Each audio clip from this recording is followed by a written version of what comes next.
ओम या श्री स्वयं सुखितेनां भवने स्वलक्ष्मी पापात्मनां कृतदयां हृदये सुबुद्धि श्रद्धा सदां कुलजना प्रभव सलज्जा तां त्वां नतास्म परिपालय देवी विश्वं शरणागत दीनार्थ परित्राण परायणे सर्वस्यार्ति हरे देवी नारायणी नमोस्तुते। नमस्कार, स्वागत है आपका आचार्य वाणी में। मैं आचार्य डॉक्टर विक्रमादित्य आपके साथ हूँ और आपकी राशि के अनुसार से हम आपको बताने वाले हैं ग्रह नक्षत्रों के दृष्टिकोण से सितंबर के मध्यकाल में क्या कुछ ग्रहों का खेल आपकी जिंदगी में होने वाला है। देखिए, ग्रह तो बदलते ही रहते हैं, लेकिन सितंबर में जो परिवर्तन हो रहा है वो कन्या राशि वालों के लिए बहुत विशेष है। कन्या राशि के स्वामी बुध अस्त हो जाएंगे, कन्या राशि में सूर्य आ जाएंगे, कन्या राशि से ही शुक्र निकलकर अपनी राशि तुला राशि में प्रवेश कर जाएंगे। तो यानी बड़ी उठापटक वाली राशि रहने वाली है और आप समझें कि आपके लिए कई मामलों में अच्छा भी है ये समय। यदि आप कई रूप से इस चीज़ों को समझने का प्रयास करें, चिंता ना करें, बुध अस्त होंगे, लेकिन आपके लिए शुभ है, अशुभ नहीं है। सूर्य का परिवर्तन, शुक्र का परिवर्तन, ये सब कुछ ना कुछ नया करने के लिए आपके लिए बहुत अच्छे से योग बनाता दिखाई दे रहा है। और ऐसे में बृहस्पति का पूर्ण सपोर्ट आपके लिए मिला ही हुआ है। तो ऐसे में सिलसिलेवार तरीके से समझें ग्रह नक्षत्र आपके लिए क्या कुछ करने वाले हैं। 13 तारीख की बात करते हैं। 13 सितंबर भाद्रपद का महीना चल रहा है और शुक्ल पक्ष की विशेष तरफ पे जो तिथि है दशमी तिथि है और शुक्रवार का अवसर। ग्रह नक्षत्रों के दृष्टिकोण से समझें तो ये दिन आपके लिए ओवरऑल कई मामलों में अच्छा दिखाई देता है और आगे बढ़ने के योग बनते दिखाई देंगे। और ऐसे में ग्रह शुक्रवार का अवसर ही और साथ साथ यदि समझें कि इन दिनों महालक्ष्मी के व्रत चल रहे हैं तो कोशिशें करें, यदि आप आरंभ नहीं कर पाएँ तो जिस दिन जागो उस दिन सवेरा तो महालक्ष्मी के व्रत सुंदर रूप से श्री सूक्त का पाठ करते हुए यदि आप नित्य प्रति उनका पूजन हवन करें तो हमने ऐसा देखा है कि महालक्ष्मी कृपा अद्भुत प्राप्त करने के योग बन जाते हैं। गौ सेवा करें, शुक्रवार का अवसर है, ग्रह परिवर्तन की तरफ जा रहे हैं और आपके लिए कुछ ना कुछ नया आने के योग बन रहे हैं। 14 तारीख का दिन बहुत विशेष आपके लिए रहने वाला है। समझें 14 सितंबर के दिन शनिवार का अवसर, एकादशी तिथि और इस दिन चंद्रमा परिवर्तित कर आपके ऐसे ग्रह भाव में प्रवेश कर रहे हैं कि बृहस्पति के बिल्कुल सुंदर रूप से आपके लिए योग बनते दिखाई देंगे। बृहस्पति पूर्ण दृष्टि से चंद्रमा पर दृष्टि डालेंगे, गज केसरी योग का निर्माण होगा और यह आपके लिए विजय के योग बनाता दिखाई देगा। आपके कार्यों में सफलता प्राप्ति करने के योग बनते दिखाई देंगे, आमदनी के रास्ते बनते दिखाई देंगे। और साथ साथ यदि हम बात करें तो ओवरऑल ग्रहों का पॉजिटिव प्रभाव तो दिखाई देता है, लेकिन शनि इन दिनों वक्री चल रहे हैं और वो आपको संभालना ज़रूरी है, इसका भी ध्यान रखें। बाई चांस शनिवार और एकादशी का योग बन रहा है, तिल का यदि एक दान कर लें, तिल का एक प्रयोग कर लें तो वो आपके लिए बहुत सुंदर हो सकता है। क्या करें, गंगा जल में एक लोटे में गंगा जल लेकर उसमें थोड़ा तिल डालें और विशेष तौर पर उसके द्वारा भगवान विष्णु का, भगवान शालिग्राम जी महाराज का यदि विशेष तौर पर अभिषेक करके उसका चरणामृत ग्रहण कर लें तो ये आपके लिए शनि को ठीक करने के लिए बहुत सुंदर उपाय है। और शनि अभी 15 नवंबर तक वक्री चल रही है तो ये एक उपाय बहुत सुंदर रूप से आपके लिए रहेगा, क्योंकि तिल का संबंध शनि के साथ भी है। शनि के तमाम प्रयोगों में तिल का उपयोग किया जाता है। कई बार लोग प्रश्न कर लेते हैं काले या सफ़ेद तिल, अरे कोई भी ले लो भैया, वो कोई फ़र्क नहीं पड़ने वाला है। तिल तिल है, भगवान विष्णु के शरीर से उत्पन्न हुआ है तिल और ये संपूर्ण रूप से कल्याण के योग बनाने वाला आपके लिए योग है। तो इसमें कोई विधि निषेध नहीं है, कोई दिक्कत नहीं है, कोई भी कर भगवान की पूजा कर कृपा प्राप्त करने के योग बना सकते हैं। नए कार्य करने के लिए दिन अच्छा नहीं है, क्योंकि भद्रा का योग है। इस दिन सुबह 9:35 से लेकर करीब रात्रि में 8:45 बजे तक भद्रा रहेगी, तो इसलिए नए कार्यों को, नए प्रोजेक्ट्स को हाथ में लेने से लोगों को बचना चाहिए। 15 तारीख की दिन बात करें, रविवार का अवसर, द्वादशी तिथि इस दिन विद्यमान है और साथ साथ इस दिन ग्रह नक्षत्रों का प्रभाव जो है बुध होने जा रहे हैं अस्त। आपके 12वें भाव में चलते हुए बुध अस्त होना ये कहीं ना कहीं आपके लिए अच्छा ही है, खराब नहीं, चिंता ना करें। बहुत सारे दिनों से जब से बुध परिवर्तन का योग बना है, हो सकता है आपको लग रहा हो कि आप लोगों के द्वारा उपेक्षित होते हैं, लोग आपको अपना क्रेडिट जो है वो पूर्ण नहीं मिल पाता है, लेकिन बुध का अस्त होना ये आपके लिए अच्छा ही रहेगा, खराब नहीं है, चिंता ना करें। लेकिन फिर भी बुध के अस्त होते वक्त एक बात ध्यान रखें कि बुध के नेगेटिव प्रभाव को कम करने के लिए वाणी पे संयम रखने का प्रयास करें। जिन लोगों का बुध खराब होता है आमतौर पर उनके मुख से हमेशा ज़्यादातर कुछ ना कुछ अपशब्द निकलते रहते हैं और जितने अपशब्द निकलेंगे ना बुध उतना खराब होता चला जाएगा। इस बात का ध्यान रखना चाहिए। बुध ऐसे भी अस्त चल रहे हैं और आपके मुख से कोई बाई चांस कोई गलत आदत पड़ गई है उसको ठीक करने का प्रयास करना चाहिए। ये बहुत श्रेष्ठ उपाय बता रहे हैं आपको। बहनों की सेवा करने का प्रयास करें, बहनों का आशीर्वाद लेने का प्रयास करें। और इस दिन ग्रह नक्षत्रों के दृष्टिकोण से एक बहुत सुंदर योग बन रहा है पौराणिक ज्योतिष के दृष्टिकोण से। एक तो विशेषतः पर वामन देव भगवान की जयंती और साथ साथ रवि प्रदोष का योग बन रहा है। सूर्य परिवर्तन की तरफ बहुत जल्दी जाने वाले हैं और ये सूर्य 12वें भाव से निकलकर जैसे ही थोड़ी महत्वाकांक्षा इन दिनों आपकी रही और महत्वाकांक्षा ने फंसाने का प्रयास किया होगा, अब सूर्य निकलकर आ रहे हैं आपकी राशि में। और ये सूर्य जब राशि में लग्न में आ जाते हैं, विशेष तौर पर युग आने के युग बनेंगे 16 तारीख को। उससे पहले एक बात समझ लें, ये सूर्य का परिवर्तन जो हो रहा है, ये थोड़ा सा एग्रेसिवनेस, क्रोध, अननेसेसरी की जल्दबाजी थोड़ा आपके अंदर ज़्यादा बढ़ाने के योग बनाएगा, तो उसको शांत करने की ज़रूरत है। अच्छा होगा कि इस दिन, क्योंकि रवि प्रदोष का योग बन रहा है और आपके ग्रह से परिवर्तन करने से एक दिन पहले योग बना है, तो देव कृपा से इसका लाभ उठाने का प्रयास करें। शाम के समय भगवान शंकर का अभिषेक रवि प्रदोष के सुंदर समय में त्र्यंबकम यजामहे सुगंधिम पुष्टिवर्धनम उर्वारुकमिव बंधनान् मृत्योर्मुक्षीमामृतात्, इस मंत्र का कुशोदक के द्वारा, यानी कुशा का एक मुष्टिक बनाकर जल लेकर वो उसके द्वारा धीरे धीरे कर भगवान का अभिषेक करने का प्रयास कीजिए। और ये एक उपाय पूरे महीने के सूर्य के नेगेटिव प्रभाव को बचाने से रक्षा करने के योग आपके लिए बना सकता है। ये सुंदर रूप से पौराणिक मत के अनुसार से हम ज्योतिष के तमाम उपाय आपके समक्ष रखने का प्रयास करते हैं और इनको समझना चाहिए। आजकल बहुत सारे तथाकथित तौर पर लोग ज्योतिष को टोटकों की बात करते हैं। हम जो भी इस कार्यक्रम के माध्यम से आपके समक्ष वार्ता रखते हैं, शास्त्र के द्वारा प्रमाणित, कहीं ना कहीं उसका योग शास्त्र में वर्णित है। पौराणिक ज्योतिष के अनुसार से, वैदिक ज्योतिष के अनुसार से आपको समझने का प्रयास करना चाहिए। 16 तारीख का अवसर, 16 सितंबर सोमवार का अवसर, त्रयोदशी तिथि है, भाद्रपद मास के शुक्ल पक्ष की त्रयोदशी। इस दिन ग्रहों का परिवर्तन का योग बन रहा है, चंद्रमा परिवर्तित होने जा रहे हैं, कुंभ राशि में प्रवेश करेंगे। ये थोड़ा सा आपके लिए नेगेटिव रहेगा, ये बात को समझें। 5 बज के सुबह 40 मिनट पर सूर्य का परिवर्तन होने जा रहा है, विशेष तौर पर करीब करीब शाम को 6:45 बजे के आसपास कन्या राशि में प्रवेश करेंगे। जैसा हमने आपको कहा कि सूर्य लग्न में आकर अच्छे तो है, लेकिन अननेसेसरी की एग्रेशन बढ़ाते हैं, बहुत ज़्यादा दिमाग में गर्मी देने के योग बनाते हैं। और चंद्रमा थोड़े वीक हैं इन दिनों, थोड़ा सा anxiety disorders, Hari worry and करी। एक पुरानी कहावत है कि अवॉइड करने का प्रयास करना चाहिए जल्दबाजी, अननेसेसरी की चिंता और बहुत ज़्यादा तला भुना खाना। ये स्वास्थ्य पर भी भारी पड़ सकता है, अननेसेसरी एंजाइटी बढ़ा सकता है। अच्छा यही रहेगा कि आप इस शुभ तिथि में अपने स्वास्थ्य के निमित्त भगवान शंकर का महामृत्युंजय मंत्र का जप करते हुए घी से अभिषेक करने का प्रयास कीजिए। घी से घृताभिषेक, घृताभिषेक जो है ना, ये आपकी राशि में सूर्य का परिवर्तन जो हुआ इसको शुभ करने के लिए अच्छा रहेगा और चंद्रमा के नेगेटिव प्रभाव को भी ठीक करेगा। तो इस सुंदर योग में इसका ये छोटा सा उपाय आपके लिए अच्छे, मन को शांत, एंजाइटी डिसऑर्डर को ठीक करने के लिए बहुत सुंदर रास्ता बनाएगा। 17 तारीख का अवसर, 17 तारीख मंगलवार, चतुर्दशी तिथि। और ये चतुर्दशी बेहद खास है क्योंकि इस भाद्रपद मास के शुक्ल पक्षी चतुर्दशी को कहा जाता है अनंत चतुर्दशी, यानी अनंत गुना फल देने वाली चतुर्दशी। भगवान अनंत देव, कौन है अनंत देव? भगवान विष्णु, जिनके बारे में कहा जा सहस्रशीरेखा पुरुषः सहस्राक्षः सहस्रपात सभूमिग्वं सर्वतस्पित्वात् प्रतिष्ठत् दशांगुलम, जिनके सहस्त्रों नेत्र हैं, सहस्त्रों हाथ हैं, सहस्त्रों रूप से लोगों की जन्म की सेवा करने का सुंदर कृपा करने का योग बनाते हैं। ऐसे अनंत देव भगवान विष्णु की हम उपासना करते हैं। तो कोशिश करें इस सुंदर तिथि में उनकी उपासना अवश्य करने का प्रयास करें। ग्रहों का योग थोड़ा सा वीक चल रहा है, बता दिया आपको, हमने बताया था पहले भी, ये 2 ऐसी तिथि है, तो ऐसे में पुण्यों को बढ़ाने का प्रयास करना चाहिए। और साथ साथ इस दिन सत्यव्रत भी है, पूर्णिमा का श्राद्ध भी इस दिन किया जाएगा।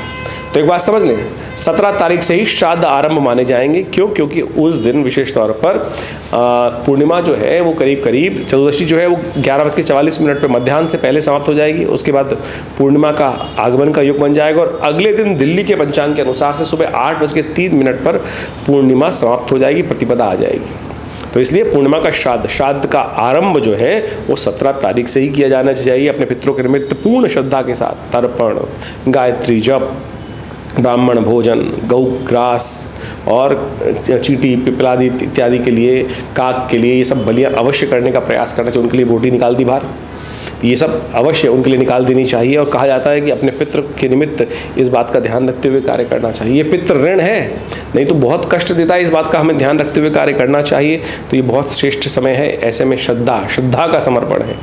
और यदि आपके घर में कोई दिक्कत है, नहीं कर पा रहे हैं, तो हमारे आश्रम में पूर्ण व्यवस्था है।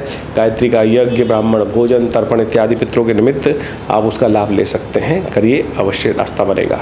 18 तारीख बुधवार का अवसर और इस दिन पूर्णिमा का योग है जो करीब करीब 8:03 तक रहेगी। उसके बाद प्रतिपदा का आगमन हो जाएगा।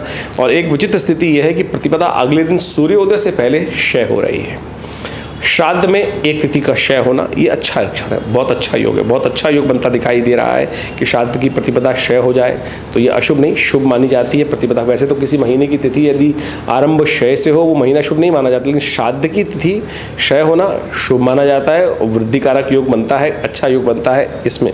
इस दिन चंद्र ग्रहण भी है, वो भी बताएंगे आपको। इसके ठीक 15 दिन बाद दूसरा ग्रहण भी पड़ेगा। तो क्या होगा विशेष तौर पर आप जब हम बात करें कन्या राशि वालों की, कन्या राशि पर बिल्कुल आपके सम्मुख ये ग्रहण पड़ने वाला है। इस दिन ग्रहों का परिवर्तन का योग भी है। मीन राशि में सुबह सुबह चंद्रमा का परिवर्तन होगा, ये आपके लिए बड़ा उपयुक्त दिखाई देता है, नई शक्ति का सृजन करने वाला है। तुला राशि में विशेष तौर पर समझे शुक्र का प्रवेश होने जा रहा है। लग्न से हटकर शुक्र आगे तुला द्वितीय भाव में प्रवेश कर रहे हैं आपकी राशि के अनुसार से। ये भी आपके लिए अच्छा ही है और आपकी कहीं ना कहीं कोई पॉजिटिव चेंजेस आने के योग बनते दिखाई देते। हिम्मत जागेगी तो बहुत अच्छे रिजल्ट प्राप्त होंगे, लेकिन ध्यान रखिएगा सूर्य का परिवर्तन जो हो चुका है वो कहीं ना कहीं बहुत ज़्यादा एग्रेशन, केवल आप ही आप हैं, बहुत ज़्यादा गुस्सा करके लोग भाग जाएंगे, इस बात का ध्यान रखते हुए कार्य करना चाहिए आपको। प्रतिपदा क्षय है, लेकिन प्रतिपदा का क्षय जो होने के कारण से ये इस दिन श्राद्ध इसी दिन किया जाएगा, यानी एकम का जो श्राद्ध है, प्रतिपदा का जो श्राद्ध है, पहला जो पहली तिथि का जो श्राद्ध है वो 18 तारीख को ही रहेगा। रही बात ग्रहण की, तो ग्रहण जहाँ होता है उसका प्रभाव होता है, तो जिन क्षेत्रों में ग्रहण पड़ रहा है वो भी हम आपको बताते हैं। लेकिन विशेष तौर पर ये समझें कि कन्या राशि वालों के लिए ग्रहण का प्रभाव भारी है, पारिवारिक जीवन में कष्ट उत्पन्न करने के योग बना सकता है ये ग्रहण। ध्यान से शांति से ऐसे में ग्रहण के निष्प्रभाव को समाप्त करने के लिए आपकी राशि के अनुसार से आपको कुछ खास उपाय करने की ज़रूरत दिखाई देती है, वो अवश्य करने का आपको प्रयास करना चाहिए। अच्छा होगा कि आप इस ग्रहण को शांत करने के लिए, प्रभाव को शांत करने के लिए कुछ खास उपाय करें। ओम नमो भगवते वासुदेवाय इस मंत्र का जप करें। पूरे ग्रहण काल में यदि इसका जप करेंगे तो आपके लिए अच्छा रहेगा। उसके साथ साथ यदि आप अपने इस समय में आपकी राशि के अनुसार से आपको हरी चीज़ों का दान करना चाहिए। साबुत मूंग का दान हाथ लगा रख दीजिए, किसी गरीब व्यक्ति को दे दीजिए, ये आपके लिए अच्छा रहेगा। और गऊ के निमित्त नहीं तो गाय को भिगो के डाल दीजिएगा, अगले दिन सुबह हाथ आगे निकाल के रख देना, आपके लिए अच्छा रहेगा। ये चंद्र ग्रहण जो है विशेष तौर पे हमें समझना चाहिए मीन राशि में पड़ने वाला चंद्र ग्रहण है, और ऐसे में ग्रह नक्षत्रों के दृष्टिकोण से इसका प्रभाव भी बड़ा विचित्र होगा। और जिन राशि पे चंद्र ग्रहण पड़ता है उनको बहुत सावधान रहने का प्रयास करना चाहिए। मीन राशि वालों के लिए ये जो ग्रहण पड़ेगा वो तो है ही है, मीन राशि पे जो ग्रहण पड़ रहा है, लेकिन इसके साथ साथ ये ग्रहण जो है भारत में अदृश्य है, लेकिन ईरान, इराक, पूरे यूरोप में, अमेरिका में ये ग्रहण पड़ेगा। और इसके 15 दिन बाद दूसरा ग्रहण भी पड़ेगा, सूर्य ग्रहण भी पड़ेगा विशेष तौर पे, वो भी ध्यान रखने वाला 2 अक्टूबर को पड़ेगा। तो ये दोनों के दो जो ग्रहण पड़ रहे हैं विशेष तौर पे दिखाते हैं कि कहीं ना किसी राज्य में कोई बहुत विशेष तौर पर घटना घट सकती है। और आप देख ही रहे हैं इस वक्त विशेष तौर पर ईरान, इराक, पूरा मिडिल ईस्ट के अंदर जो हाल चल रहा है वो बड़ा भयावह है। यही स्थिति दिखाती है, प्राकृतिक आपदाओं का योग भी बन सकता है इस समय में, कुछ भयावह स्थिति बन सकती है।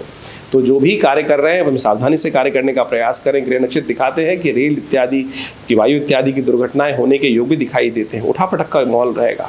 लेकिन भारत में ये ग्रहण अदृश्य है तो इसके लिए ज़्यादा चिंता की ज़रूरत है नहीं। लेकिन यूरोप इत्यादि, अमेरिका इत्यादि में 2 ग्रहण पूरे मिडिल ईस्ट में जो पड़ रहे हैं 15 दिनों के अंदर में, ये स्थिति अच्छी नहीं दिखाई देता। और वहाँ पर कहीं ना कहीं कई क्षेत्रों में के लिए, राजाओं के लिए, कई क्षेत्रों में लोगों के लिए, वहाँ निवास करने वाले लोगों के लिए भारी रहेगा। तो आप अपने विशेष तौर पर कुछ उपाय अवश्य करने का प्रयास करें जो ग्रह नक्षत्रों के दृष्टिकोण से आपके लिए बहुत जरूरी रहेगा। इन सब चीज़ों को समझते हुए कार्य करेंगे तो आपके लिए अच्छा रहेगा। तो कन्या राशि वालों, अभी आपने समझा कि ग्रहण का प्रभाव किस प्रकार का है। आप समझ लीजिए 19 तारीख का राशिफल आपके लिए क्या कुछ योग लेके आ रहा है। तो 19 तारीख वाले दिन विशेष तौर पर आश्विन मास जो आरंभ हो रहा है, प्रतिपदा तिथि के बाद उस दिन द्वितीय तिथि या प्रतिपदा क्षय हो गई थी, तो द्वितीय तिथि शुद्ध रूप से विराजमान है। द्वितीय का श्राद्ध इसी दिन किया जाएगा, बृहस्पतिवार का अवसर है।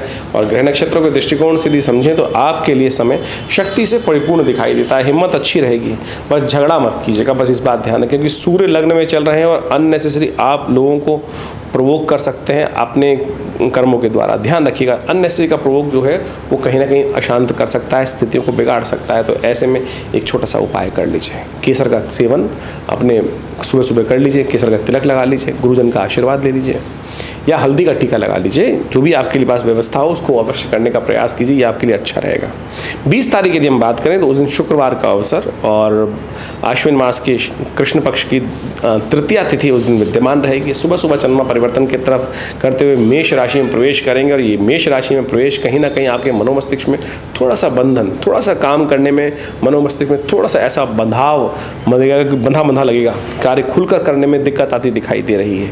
तो ऐसे में भद्रा का योग भी है, नए कार्यों को आरंभ करने से बचना चाहिए। करीब करीब 10:57 पर यह भद्रा आरंभ होगी और रात्रि में करीब करीब 9:15 बजे तक चलेगी। तो ऐसे में तृतीया का श्राद्ध इस दिन किया जाएगा।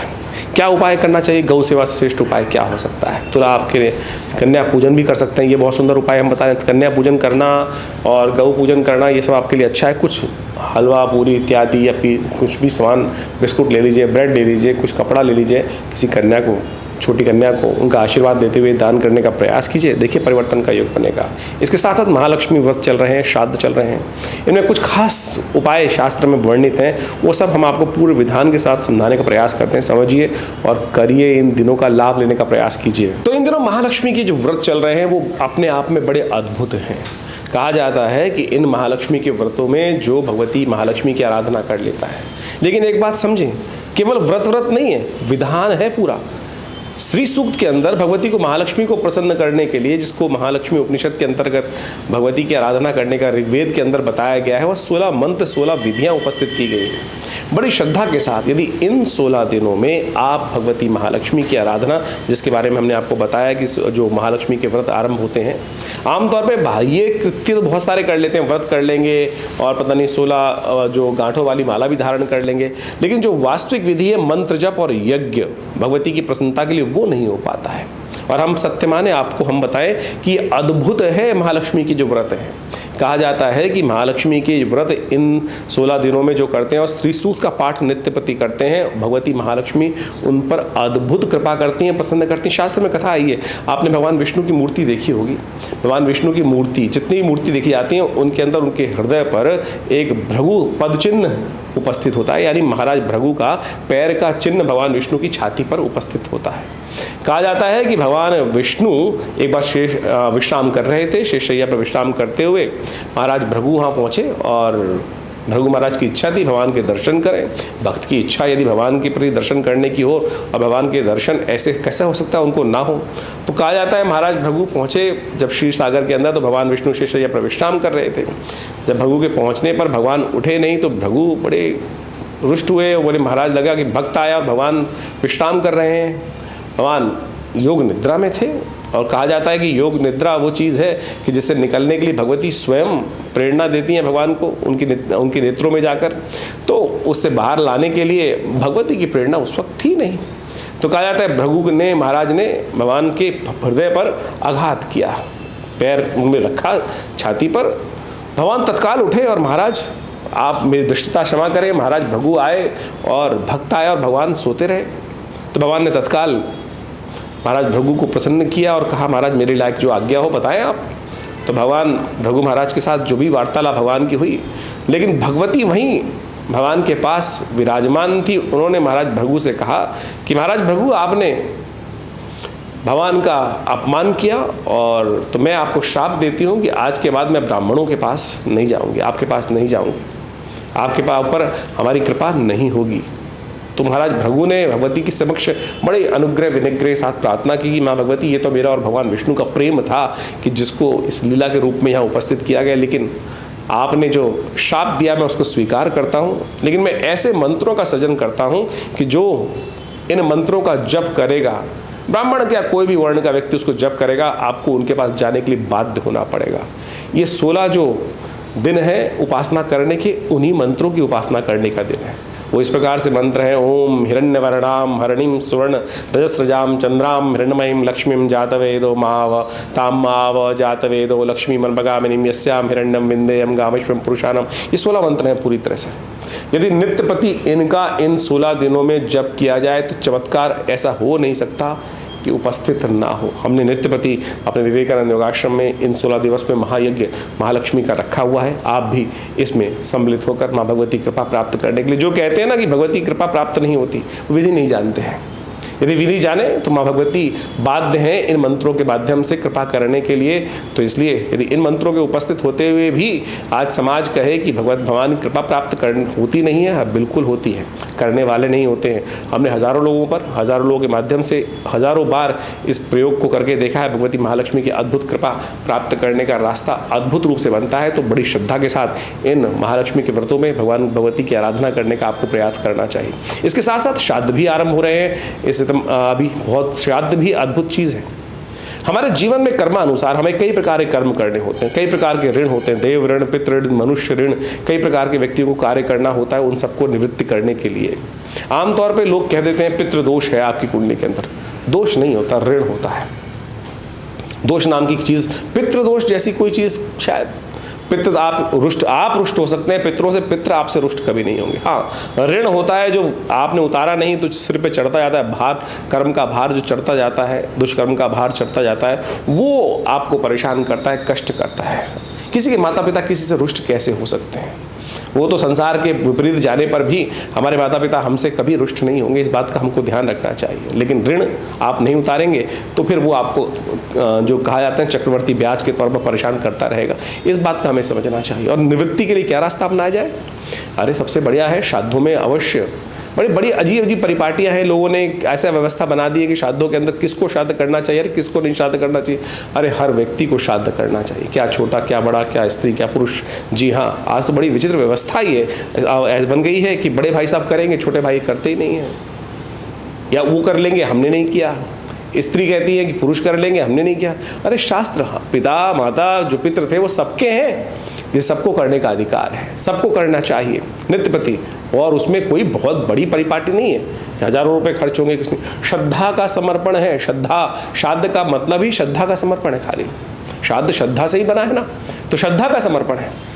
आप केवल जल ही अर्पित कर देंगे तो उसी से पितरों की तर्पित हो जाती है। बस याद उनके निमित्त गायत्री जप करना, उनके निमित्त पितृ गायत्री का जप कर लेना, उनके निमित्त गायत्री मंत्र का पाठ कर लेना, उनके निमित्त जल चढ़ा देना, किसी गरीब व्यक्ति को भोजन करा दें, किसी गऊ का ग्रास निकाल दें, काक का ग्रास निकाल दें, चींटी के लिए ग्रास निकाल दें। और अमुक श्राद्ध तिथि में जिस दिन श्राद्ध आए तो अवश्य तर्पण कार्य अवश्य करने का प्रयास करना चाहिए। बहुत सीधा साधा तरीका है।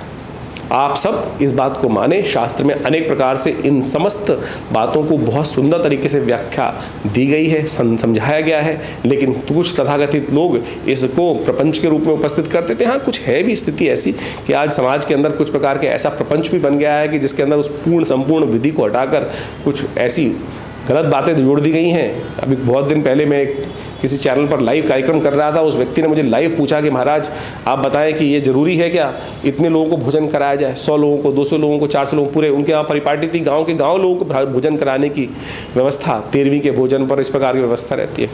शास्त्र में तो ऐसा कहीं नहीं कहा गया कि आप पूरे गाँव को भोजन कराएं। श्रद्धा के साथ अपनी सामर्थ्य को देखते हुए इस बात को, कर्म को करने का प्रयास करना चाहिए। परिपाटी गलत कहाँ से आरंभ हुई कि किसी बड़े व्यक्ति ने भोजन कराया और आप जाके वहाँ भोजन करके आए और उसके बाद आपने उस समाज में अपनी नाक प्रतिष्ठा रखने के लिए, अपनी नाक को बड़ा करने के लिए कि उससे बड़ा परिपाटी मुझे करनी है, तो पितृ तो नहीं, शास्त्र तो नहीं कहता। तो शास्त्र को गलत तरह से इंटरप्रिटेशन करके कुछ लोग तथाकथित तौर पर उपस्थित करते हैं। लेकिन श्राद्ध में जो शास्त्र में जो बात की गई है, जो श्राद्ध तर्पण इत्यादि करने के लिए, वो उसमें तो केवल तिल, चावल, जौ और जल इसकी अपेक्षा है और साथ में आपकी श्रद्धा की आवश्यकता है।